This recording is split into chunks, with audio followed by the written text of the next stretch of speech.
guys, welcome to our YouTube channel Let's Learn. Today we are going to learn an interesting topic and that's demonstrative words. Now what are demonstrative words? Demonstrative words are called pointing words such as this, that and this, those. Means जब हम किसी व्यक्ति, वस्तु या प्राणी को दर्शाते हैं तो डेमोन्स्ट्रेटिव वर्ड्स का उपयोग करते हैं जिन्हें दिस, दैट या दिस, दोस कहते हैं। तो चलिए पहले हम दिस, दैट देख लेते हैं। तो देखिए यहाँ पर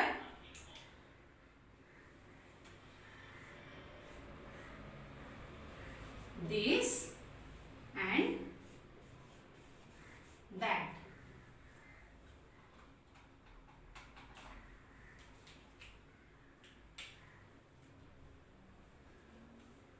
दिस का हिंदी मीनिंग है यह और दैट का हिंदी मीनिंग है वह, पर इसे हम कभी कभी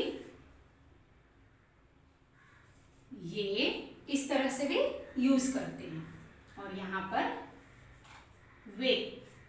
तो देखिए यहाँ पर ये या वे जब हम किसी रिस्पेक्टेड पर्सन के बारे में बात करते हैं तब हम हिंदी में यूज करते हैं, पर इंग्लिश में दिस और दैट ही यूज होता है।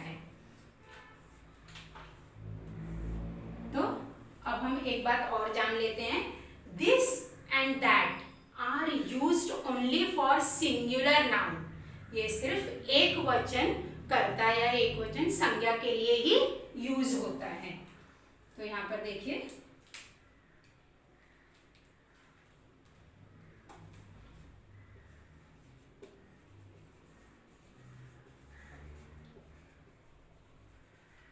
ये सिर्फ सिंगुलर नाउन के लिए यूज होगा। अब एक बात और ध्यान दीजिए, दिस और दैट को हम तीनों टेंस में यूज कर सकते हैं। जैसा कि हमने मिक्स सेंटेंसेस में देखा था उसी तरह से अब हम दिस, दैट को भी इसी तरह से यूज करेंगे तीनों टेंस में। तो प्रेजेंट टेंस में हेल्पिंग वर्ब यूज होगा दिस एंड दैट के साथ में इज, पास्ट टेंस में वॉज एंड फ्यूचर में विल बी। इतना क्लियर हुआ गाइस? अब हम इसका डेफिनेशन देखेंगे एक एक करके दोनों के। तो दिस का डेफिनेशन है the word this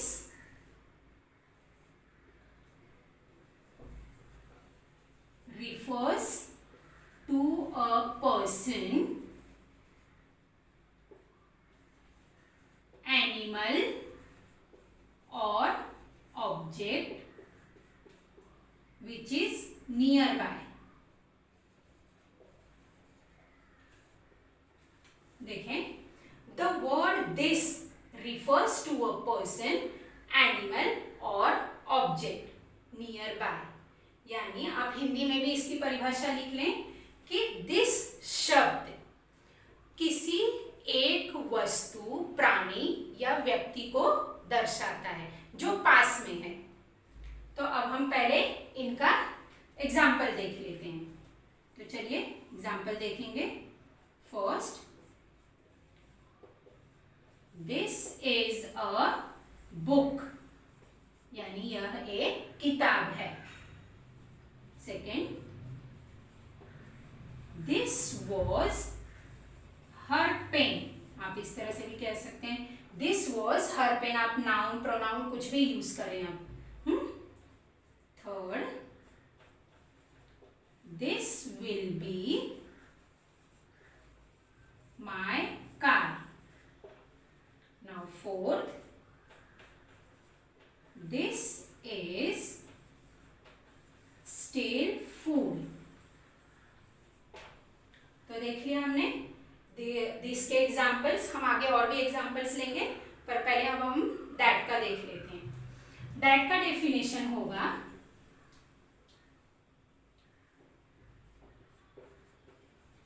that word refers to a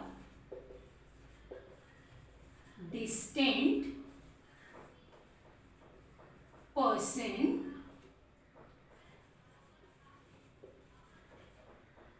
creature और ऑब्जेक्ट। देखेंगे हम, that word refers to a distant person, creature और ऑब्जेक्ट। यानी हिंदी में आप देख रहे हैं इसका, दैट शब्द दूर के किसी व्यक्ति, प्राणी या वस्तु को दर्शाता है। अब देखिए यहाँ पर हमने क्रीचर वर्ड ले लिया है या फिर यहाँ पर एनिमल, आप कोई भी यूज कर सकते हैं दोनों में, या आप दोनों भी बोल सकते हैं। चलिए अब हम इनका एग्जाम्पल देख लेते हैं। फर्स्ट, दैट इज मिस्टर व्यास। आप किसी को इंट्रोड्यूस भी कर सकते हैं इस तरह से।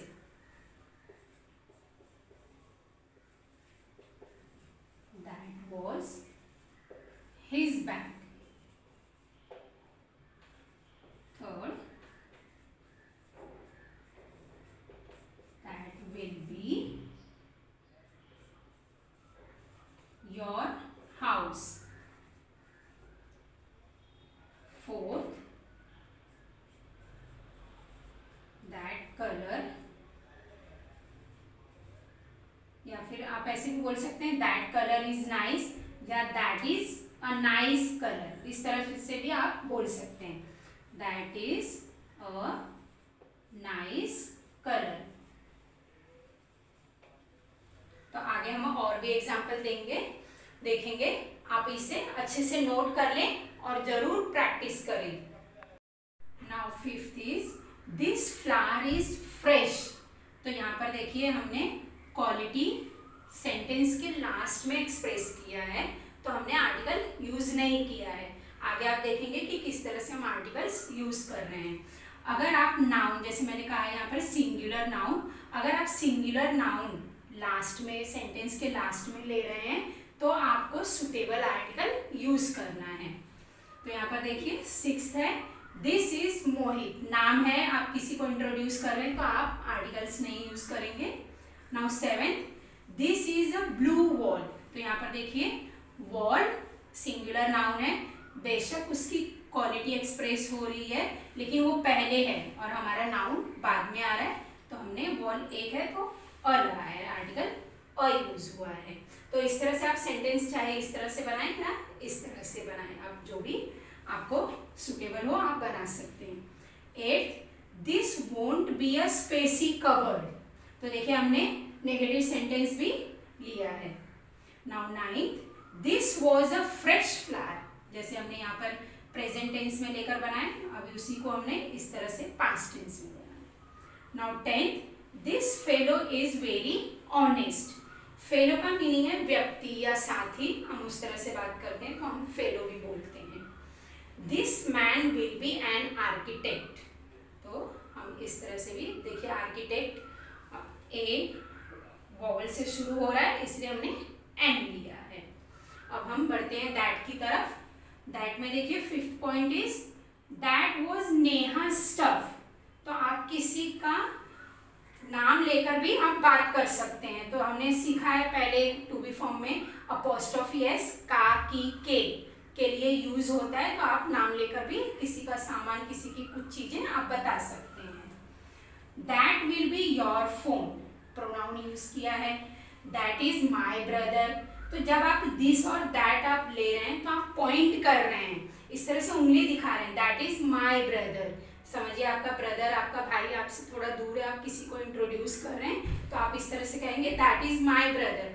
तो उस व्यक्ति को समझ में आएगा कि हाँ वो पर्सन आपका भाई है, तो आप उंगली दिखाकर ही बात करें इसमें तो पॉइंट आउट होगा। That is not a light sack, यानी यह बोरी लाइट नहीं है, नेगेटिव लिया है, सैक का मीनिंग है बोरी। That was not a clean shirt, that will be there shop. That is our school. तो मैं इसका मीनिंग भी लिख के दे देती हूँ। सैक का मीनिंग है बोरी या बोरा, आप जो भी कहें, या बोनी भी कह सकते हैं। यहाँ पर होगा फेलो, व्यक्ति, आप व्यक्ति या साथी भी यूज कर सकते हैं। तो यहाँ पर देखिए हमारा ये टॉपिक यानी दिस दैट हमने कंप्लीट किया, और हम दिस दोज नेक्स्ट सेशन में सीखेंगे। पर आप दिस और दैट दोनों पर 10 सेंटेंसेस बनाएंगे, तीनों टेंस यूज करते हुए, पॉजिटिव और नेगेटिव दोनों ही फॉर्म में। तो इतना आपका होमवर्क है। पर अगर आपको कोई भी डाउट हो तो please comment and do like, share and subscribe, and for further notification hit the bell icon. Stay home, stay safe.